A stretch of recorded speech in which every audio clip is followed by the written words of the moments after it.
একটা মুভি, আমি একটা অ্যানিমে দেখেছিলাম প্যাপ্রিকা বলে, ওটা ওটা আমি শুনেছিলাম নোলান হচ্ছে ইনসেপশন ওখান থেকে বেস করে বানানো, তো ওইটাও খুব সুন্দর একটা অ্যানিমে ছিল। হ্যাঁ, তো এটাই। হ্যাঁ মানে অবশ্যই সেই কাজগুলো এত সুন্দর হয়, আমি নিজে সেই কাজগুলো দেখে মানে মারাত্মক রকম মজা পেয়েছিলাম। বেশ কিছু কাজ আছে তুমি যেগুলো নাম বলে, আরও অনেকগুলো নাম রয়েছে সেগুলো এই মুহূর্তে আমার মনে নেই, সরি। তো সেই কাজগুলো অ্যাকচুয়ালি দারুণ হয়, মানে ওদের তুমি যেটা বললে আলাদা একটা ব্যাপার থাকে, একদম ওদের আলাদা একটা নিজস্বতা আছে, ওদের মধ্যে একটা স্টাইল আছে যেটা দেখে একটা বেশ দারুণ ফিল হয়, মানে বোরিং লাগে না কখনো সেই সিনেমাগুলোর মধ্যে। তো তোমার পরের প্রশ্ন হচ্ছে, তোমার আপকামিং কাজ আসছে ক্যাটারাক্ট, যেটা মাধ্যমে তুমি নিজের একটা সিনেমাটিক ইউনিভার্স বানাতে চলেছো, যেটা তুমি আগেই বলেছিলে। তো এই যে ইউনিভার্স বানানোর ব্যাপার আজকাল প্রচুর হচ্ছে, মানে আমরা সর্বপ্রথম দেখি আমেরিকান ইন্ডাস্ট্রিতে যে মার্বেল ডিসির আছে, বা আরও ওখানে অনেক ইন্ডাস্ট্রি আছে যারা নিজেদের মধ্যে ইউনিভার্স বানিয়েছে। তো সেই ইউনিভার্স বানানোর পরিকল্পনা তারপর ইন্ডিয়াতেও আসে। আহ, বাংলাতে বলি, হিন্দিতে বলি, তামিল তেলেগুতে বলি, ওখানে তারা নিজেদের ইউনিভার্স বানাচ্ছে। এমনকি ইন্ডিপেন্ডেন্ট ইন্ডাস্ট্রিগুলো নিজেদের মধ্যে ইউনিভার্স বানানোর চেষ্টা করছে। তো তুমি কি সেখান থেকে অনুপ্রাণিত হয়ে একটা ইউনিভার্স বানাচ্ছ, নাকি এমনি মনে হলো যে ইউনিভার্স বানাবো তাই ইউনিভার্স বানানোর ইচ্ছা প্রকাশ করেছো তাই করছো? সেটার ব্যাপারে একটু বলো। সিনেমাটিক ইউনিভার্স বলতে হ্যাঁ মানে সিনেমাটিক ইউনিভার্স এই জিনিসটা এখন ইনফ্লুয়েন্স ব্যাপারটা আমি আগে ক্লিয়ার করেছি, তারপরে সিনেমাটিক ইউনিভার্স ব্যাপারটা বলছি। Cinematic universe in the sense যে হ্যাঁ মানে আমি এককালে অনেক ইনফ্লুয়েন্স হয়ে রোস্টিং ফোস্টিং জনায় আসি, পরবর্তীতে একটু মনে হয়েছে না দরকার ছিল না ওটা। তো সেই ইনফ্লুয়েন্সটাকে সাইডে রেখে যদি এরকম টাইপের একটা ইনফ্লুয়েন্স যদি আমাকে ইনফ্লুয়েন্স হয়ে যদি আমি একটা স্টেপ নিই বা একটা যদি পদক্ষেপ নিই, তো আমি মনে করি এই ইনফ্লুয়েন্সটা খুবই কাজের। এবং এটা যদি ইনফ্লুয়েন্স আমার একটা ইনফ্লুয়েন্স অবভিয়াসলি একটা ইনফ্লুয়েন্সের মধ্যেই পড়েছে সবারই কোনো না কোনো ভাবে। এই এই জিনিস প্রত্যেকটা জিনিসই কেউ না কেউ কোনো না কোনো দিক থেকে ইনফ্লুয়েন্স হয়। তো হ্যাঁ আমার মধ্যেও সেই ইনফ্লুয়েন্স ব্যাপারটা হয়তো ছিল, আমি ইনফ্লুয়েন্স হয়েছি ক্যাপ্টেন অফ সিনেমাটিক ইউনিভার্স থেকে। এবং ইনফ্লুয়েন্স হওয়ার একটা বিশেষ কারণ ছিল যে আমি যখন এই ফিল্মটি বানিয়েছিলাম বা লিখছিলাম ক্যাটারাক্টের, তখন আমি মনে হচ্ছিল মানে নেক্সট কিছু কিছু ফিল্মের আইডিয়া আছে, তখন মনে হচ্ছে কানেক্ট হচ্ছে ব্যাপারটা, একদমই কানেক্ট হচ্ছে। যদিও ক্যাটারাক্টের এন্ডিং দেখার পরে অনেকের অনেক জিনিস মাথায় আসতে পারে যে কিভাবে কানেক্ট হয় পরে ফিল্মটা, বাট কানেক্ট আমার অলরেডি হয়ে গেছে। এটা আমি অনুপম দাকে বলেছিলাম, অনুপম দাস উনি একজন ভালো ক্রিয়েটার, যে এখন তো জব করছেন তার জন্য অতটা টাইম দিতে পারছে না কন্টেন্ট ক্রিয়েশনে, বাট এর আগে খুবই কন্টেন্ট ক্রিয়েশন করতেন। তো ওনার সাথে আমি কথা বলেছিলাম এটা নিয়ে, তো উনি আমার এই স্টুডিও শোনার পরে খুবই খুশি হয়েছিলেন এবং উনি আমাকে গ্রিন সিগন্যাল দেন যে হ্যাঁ এটা এটা নিয়ে ফিল্ম বানা। মানে এটা নিয়ে ফিল্ম না বানালে তো কি বানালি লাইফে, মানে খুবই ভালো উনি আমাকে বলেছিলেন। এবং তারপর থেকেই তো আমার ওই ব্যাপারটা শুরু হয়, সিনেমাটিক ইউনিভার্স ব্যাপারটা। আমি তো দেখি যে হ্যাঁ ডট কানেক্ট হচ্ছে, এবং তারপর গিয়ে আমি এই ইউনিভার্সের প্ল্যানটা করি। অনেক ভেবেছি এই ইউনিভার্স ভাবার আগে, আমি প্রচুর ভেবেছি। আমি 4 থেকে 5 মাস আমি ইউনিভার্স ব্যাপারটা নিয়ে ভেবেছি যে কি করা যায় না করা যায়। তারপর গিয়ে আমি ঠিক আছে বানানো যেতে পারে, এবং তারপর এখন তো চলে আসছে প্রথম ফিল্ম। আচ্ছা, তোমার এই যে সিনেমার নাম আছে ক্যাটারাক্ট, CATARACT, এটার মানে কি? সিনেমার নামটা এই ক্যাটারাক্ট নামটা কেন দিয়েছো? এই ধরনের নাম দেওয়া কি কোনো নির্দিষ্ট কারণ আছে, নাকি তুমি কোনো নির্দিষ্ট দর্শকদের উদ্দেশ্যে টার্গেট করে সিনেমাটা বানিয়েছো, সবার জন্য এই সিনেমা না? এরকম কি কোনো ব্যাপার রয়েছে যে তুমি এরকম কিছু করেছো? ক্যাটারাক্টের অর্থ হচ্ছে চোখে ছানি পড়া বা ব্লাডিনেস ইন দ্য আই বলাই যায়, ব্লার যেটা। তো ব্যাপারটা হচ্ছে যে ক্যাটারাক্টের দেওয়ার পেছনে বলতে আমার তখন 4th সেমিস্টার শেষ হয়ে জাস্ট 5th সেমিস্টারে আমি অ্যাডমিশন নিয়েছি, মানে জাস্ট পড়া শুরু করেছি। এবং সেখানে একটা চ্যাপ্টার ছিল ভিশন, মানে স্পেশাল সেন্সেস বলে, তো ওখানে ভিশন বলে একটা চ্যাপ্টার ছিল, আই ভিশন। তো ওখানে একটা টার্ম ছিল ক্যাটারাক্ট টার্ম, তো আমি ওটা নিয়ে স্টাডিও করেছি। তো আমি রিসার্চও করেছি অনেক জিনিসপত্র নিয়ে যে কি হয় বা না হয়। এবং তারপর যখন আমি এই ফিল্মের নাম আগে একটা অন্য ছিল, নামটা এখন বলছি না আমি, বিকজ ওটা বললে একদম প্রপার স্পয়লার হয়ে যাবে, বাট আমি দিচ্ছি না নামটা। তো তারপর মনে হচ্ছে না এইটা বলতে এইটা বেশি মানানসই হচ্ছে, এবং এই টার্মটা অ্যাকচুয়ালি যাচ্ছে ফিল্মের থিমের সাথে, যে থিমটা বানিয়েছি। যখন ওই অডিয়েন্স এই ফিল্মটা দেখবে তখন অডিয়েন্স বুঝতে পারবে যে কেন এই ফিল্মটার নাম ক্যাটারাক্ট, বিকজ এই ফিল্মের থিমের সাথে ওই নামটা অ্যাকচুয়ালি যায় কি জানে এটা অডিয়েন্সই বুঝে যাবে। তো সেই অর্থতেই বা সেই জিনিসেই আমি এই ক্যাটারাক্টের নামটা এই ফিল্মের সাথে যোগ করি। আর নির্দিষ্ট দর্শক বলতে যে এটা যে জেনরাটা রয়েছে সেটা অ্যাকচুয়ালি ওয়ার্ল্ড সিনেমা টার্গেট করে, মানে যারা অ্যাকচুয়ালি ওয়ার্ল্ড সিনেমা বলতে শুধুমাত্র সীমিত কিছু লিমিটেড কিছু ইন্ডাস্ট্রি নয়, বাকি বাইরেরও অনেক কিছু ইন্ডাস্ট্রি এবং ভালো ভালো কাজ যারা দেখে, মানে একদম বাইরের কাজ বা সমস্ত ইন্ডাস্ট্রির সাথে মানে যারা মুভিগুলো দেখে।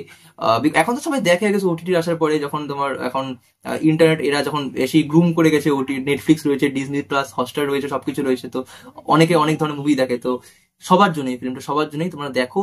এটা কোনো নির্দিষ্ট পার্টিকুলার কোনো অডিয়েন্স নেই, যারা ওয়ার্ল্ড সিনেমা দেখে, এটা সবার জন্য মুভিটা। এটা তাহলে একটা দারুণ ইন্টারেস্টিং ব্যাপার হতে চলেছে, আমিও খুব এক্সাইটেড তোমার কাজ দেখার জন্য। খুব শীঘ্রই আমি দেখব। 28শে এপ্রিল আসছে, সকলে যদি না জেনে থাকো সকলকে জানিয়ে দিলাম, 28শে April Captain Noob Films YouTube চ্যানেলে ক্যাটারাক্ট আসছে। তো এর পরের প্রশ্ন হচ্ছে তোমার কাছে আমার, যে ক্যাটারাক্ট সিনেমায় একটা গান যেটার নাম হচ্ছে ব্লার, মানে একটা র্যাপ সং যেটা, আর একটা হচ্ছে প্রোমো, এই দুটোই তুমি এনেছো। তো শুধু এই যে গানটা, সেটা প্রথমে যে এনেছিলে সেটা আমি দেখেছি, লিরিক্স দারুণ ছিল, র্যাপটা খুব সুন্দর ছিল, তো মেকিংটা অবশ্যই ভালো ছিল। Thank you so much.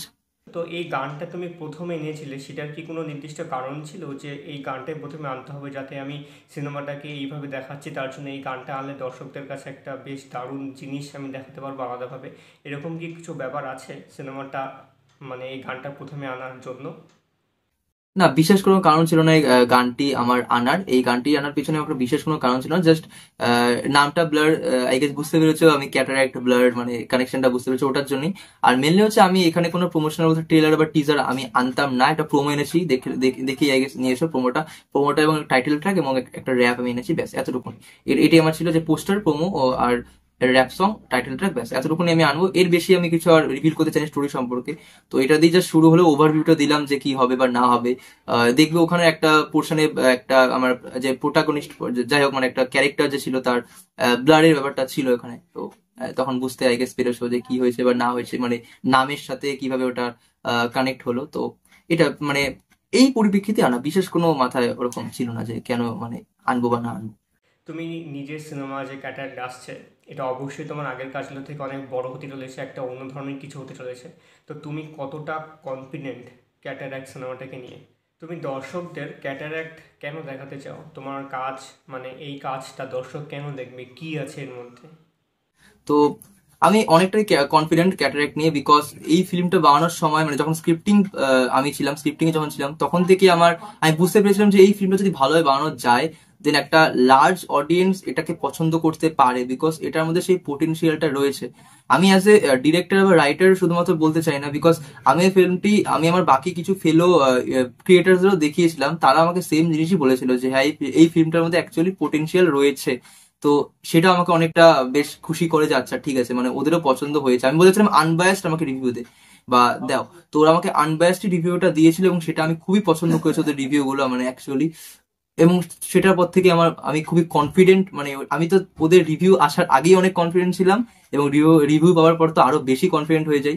এবং ব্যাপারটা হচ্ছে এখানে একটা প্রপার বিল্ড আপ দিয়েছে এই ফিল্মটাতে, মানে আমার যে টিম মেম্বার গুলো রয়েছে, সেই টিম মেম্বার গুলো প্রি প্রোডাকশনে এতটা ভালো আমার সাথে কাজ করেছে বা আমাকে এতটা হেল্প করেছে যে এই জিনিসটা আমি অ্যাচিভ করতে পেরেছি বিল্ড আপের। বিকজ বিল্ড আপের জন্য মনে রাখবে যে লাইটিং ব্যাপারটা না শুধুমাত্র পুরো ফিল্ম না, থ্রু আউট দ্য ফিল্ম তো ওটা ওয়ার্ক করে, বা বিল্ড আপের ক্ষেত্রে লাইটিং বা এই কিছু কিছু প্রি প্রোডাকশনের প্ল্যানিং গুলো খুবই ইম্পর্টেন্ট বিল্ড আপের ক্ষেত্রে, কারণ একটা প্রপার বিল্ড আপ ওখানে মানুষ এটা বোরও হয়ে যেতে পারে। তো এই প্রপার বিল্ড আপ যেটা আমরা দেওয়ার ট্রাই করেছি, এই পুরো ফিল্মটার ডিউরেশন আমি এখানে রিভিল করছি, 1 ঘন্টার ডিউরেশন, এবং তার মধ্যে 15 থেকে 20 মিনিট এখানে একটা প্রপার বিল্ড আপ আমি দিয়েছি, যে বিল্ড আপটা খুবই জরুরি ছিল। সেই বিল্ড আপে অনেকে হয়তো বোরও হতে পারে, বাট অনেকে সেই বিল্ড আপটাকে এনজয় করতে পারে, এবং সেই বিল্ড আপটা অনেকে নর্মালি দেখেও যেতে পারে। বিকজ ফার্স্ট হাফে সেই বিল্ড আপের পর সেকেন্ড হাফে যখন যাবে, তখন সেই বিল্ড আপটাই আস্তে ধীরে একটা পিকে নিয়ে যাবে, বিকজ সেই বিল্ড আপের পরে আস্তে আস্তে সাসপেন্সের ব্যাপারটা রয়েছে, বেশি থ্রিলিং এর ব্যাপারটা রয়েছে। তো কারণ প্রথম যে হাফটা সেটা পুরোটাই ড্রামার উপর চলে, এবং সেকেন্ড হাফে সেটা পুরোটা ড্রামার সাথে সাথে সেটা শিফট হয়ে যায় একটু থ্রিলিং, একটু সাসপেন্স ওইসব দিকে। এবং এন্ডিং তো মানে আমি বলছি এখন এন্ডিং, এমন একটা এন্ডিং আমি রাখার ট্রাই করছি যেটা দেখে থিওরি হবে এরকম টাইপের এন্ডিং, যে এই ফিল্মটা দেখে যে লাস্টে কি হলো বা আসলে এটা এটা হলে এটা, মানে এরকম টাইপ। আর অনেক লেয়ার্ড একটা ফিল্ম, অনেক ক্যারেক্টার্স এর মধ্যে শেড রয়েছে, লেয়ার রয়েছে। তো এই লেয়ার্ড ফিল্মে কাজ করা খুবই টাফ, মানে প্রি প্রোডাকশন যদি খারাপ হয় দেন খুবই টাফ কাজ করা। তো সেই প্রি প্রোডাকশন ভালো হয়েছিল, এবং পোস্ট প্রোডাকশন সেটাকে আরো বেশি আমি এনহ্যান্স করার ট্রাই করেছি, বিকজ এটার এডিটিংও আমিও করেছি। আর এবং নিজের ফিল্মে এডিট যদি তুমি নিজে করো, দেন এটা একটা আলাদাই স্যাটিসফ্যাকশন থাকে, বিকজ তুমি যেখানে খুশি এবং মানে ভালো মতন তুমি এডিট করতে পারবে। তো এই জিনিসটাও একটা রয়েছে। এবং হ্যাঁ, তো ক্যাটারাক্ট নিয়ে আমি অনেকটা বেশি কনফিডেন্ট, এবং এটার প্রপার বিল্ড আপ বা সেকেন্ড হাফে যে ব্যাপারটা রয়েছে সেটা যদি মানে এনজয় করতে চাও তো অবশ্যই এটা ফিল্মটা দেখা উচিত। এবং এটা ফিল্মটার এন্ডিং জাস্ট মানে আমি দিয়েও রেখেছিলাম ডোন্ট মিস দ্য এন্ডিং, তো এন্ডিংটা একদমই মিস করো না এবং কাউকে স্পয়লার দেবে না, বিকজ এটা যদি একটা নর্মাল স্পয়লার হয়ে যায় তাহলে অনেক কিছু রিভিল হয়ে যাবে। তো এটা হচ্ছে মেন ব্যাপার। তো আমি ক্যাটারাক্ট নিয়ে অনেকেই আমি আশা নিয়ে আছি যে অনেক ভালো হবে এবং 20 এপ্রিলে সেটা সাকসেসফুলি আমি রিলিজও করতে চলেছি আমার ইউটিউব চ্যানেলে সকাল 11টার দিকে। তো এটি এটি বলা ছিল, অনেকটা বেশি কনফিডেন্ট আমি। তোমার কি আগে যে তুমি শুরু করেছিলে যেখানে কন্টেন্ট ক্রিয়েটার হিসেবে রোস্টিং ভিডিও বা এই ধরনের কাজগুলো, এই ধরনের কন্টেন্ট বানানো, সেই কন্টেন্ট বানানো কি একদম ছেড়ে দিয়ে পুরোপুরি সিনেমার মধ্যে ঢুকে গেছো, নাকি আবার কিছু করতে চাইছো বা এরকম কিছু চাইছো, নাকি রোস্ট ভিডিও পুরোপুরি আলাদা করে বাদ দিয়ে শুধু সিনেমাই করছো এখন এবং সেটাই করে যাবে? এটার ব্যাপারে একটু বলো। রোস্ট ভিডিও আমি না, যেই জিনিসগুলো করতাম সেটা আমি অনেকক্ষণ ধরে রোস্টিং ভিডিও বা এই টার্মসগুলো তখন আগেও কথা হচ্ছিল রোস্টিং ভিডিও নিয়ে।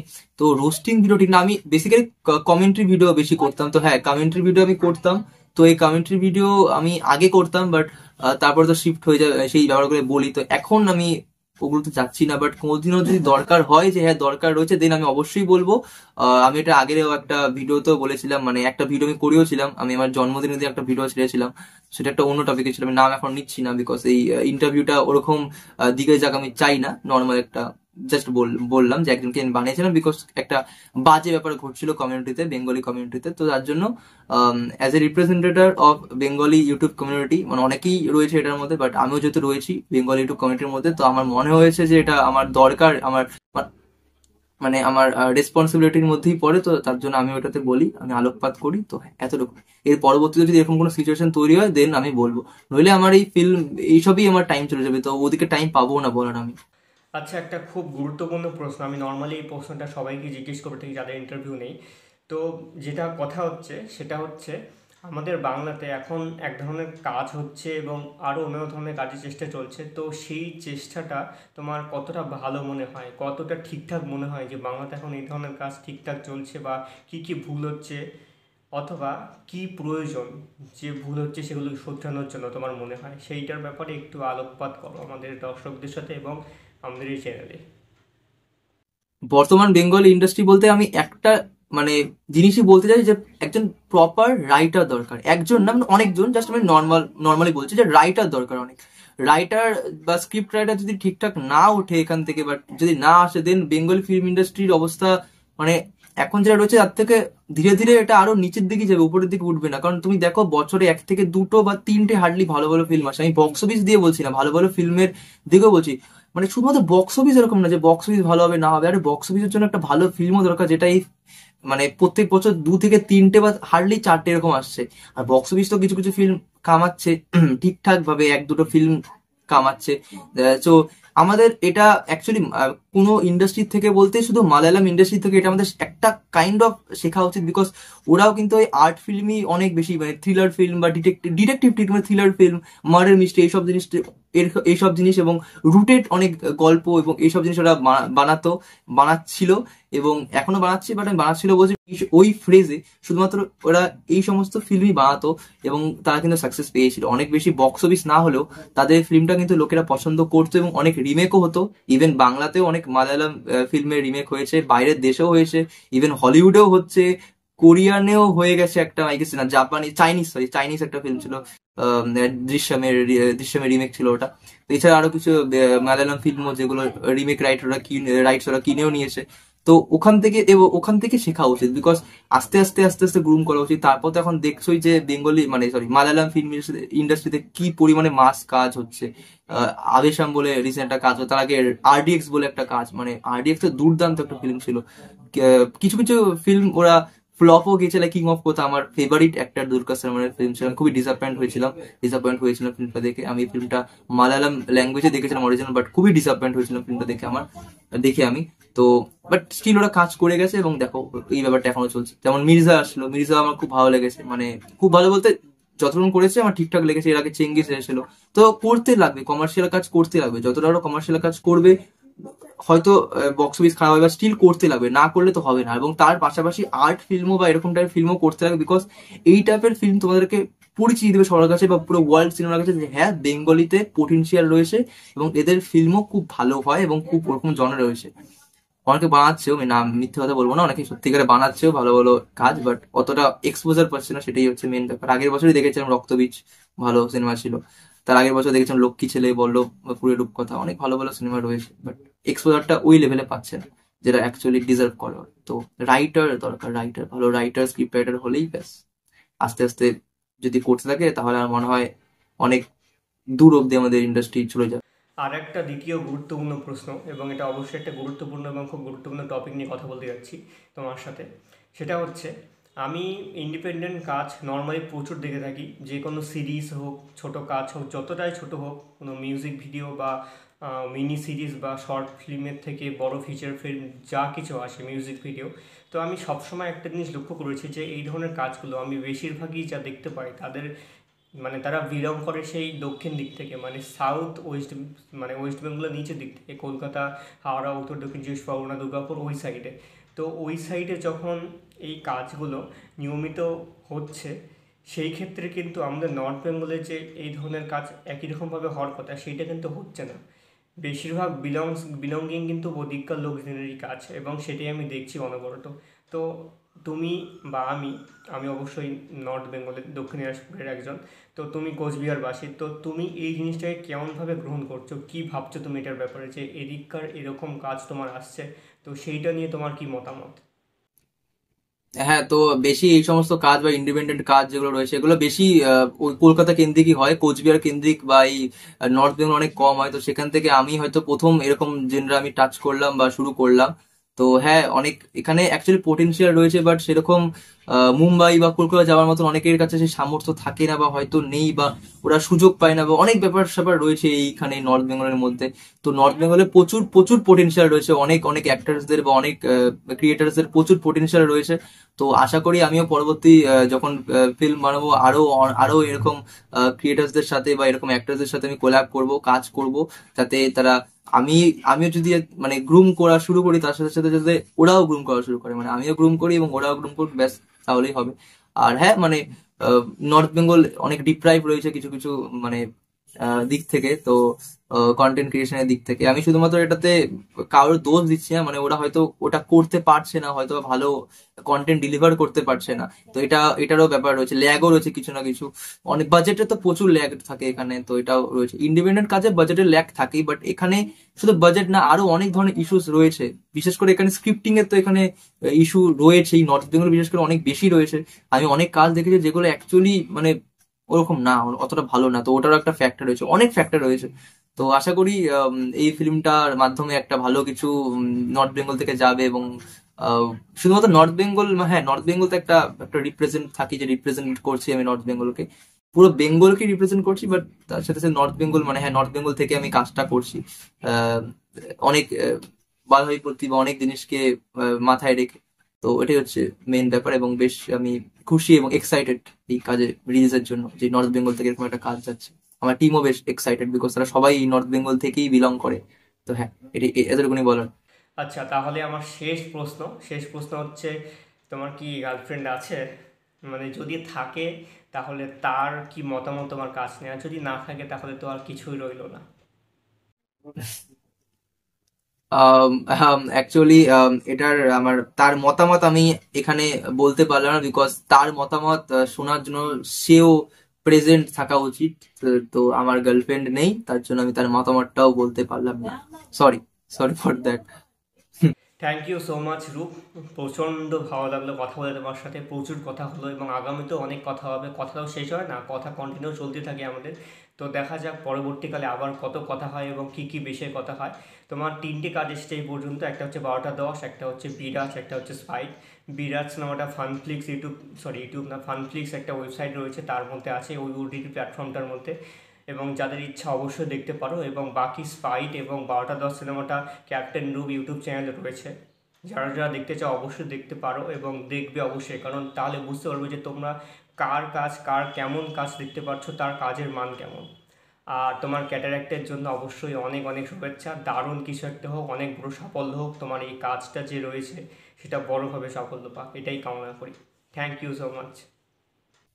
অসংখ্য ধন্যবাদ স্বর্ণাঙ্কর, এত কিছু বলার জন্য। খুব আমি খুবই খুশি যে এই ফিল্মটা রিলিজ হচ্ছে, এবং আশা করি সবাই ফিল্মটা দেখবে। 20 এপ্রিলে রিলিজ হচ্ছে। আর স্বর্ণাঙ্করকে বলতে চাই, ও খুব ভালো ফিল্ম রিভিউয়ার, খুব ভালো ভালো ফিল্ম রিভিউ করে। আহ, ওরও আস্তে আস্তে এই ফিল্ম রিভিউর দিক থেকে আরো বেশি সিরিয়াসনেস আই গেস বাড়বে, যা বুঝতে পারছি আমি। এবং বাড়ুক, আরো গ্রুম করুক, এবং একদিন বেঙ্গলি ফিল্ম রিভিউয়ারের যে লিস্ট হবে 1 থেকে 5 অব্দি, সেখানে যাতে ওর নামটা শুরুতে থাকে, এটাই আমি চাইবো। শুধুমাত্র ইন টার্মস অফ মানে সাবস্ক্রাইবারের দিক থেকে না, একটা ভালো রিভিউয়ারের দিক থেকেও, যে ভালো রিভিউয়ার এবং অনেস্ট রিভিউ দিচ্ছে সেদিক থেকে। তো সেটা আমি অল দ্য বেস্ট জানাচ্ছি তোমাকে। ধন্যবাদ। ওকে।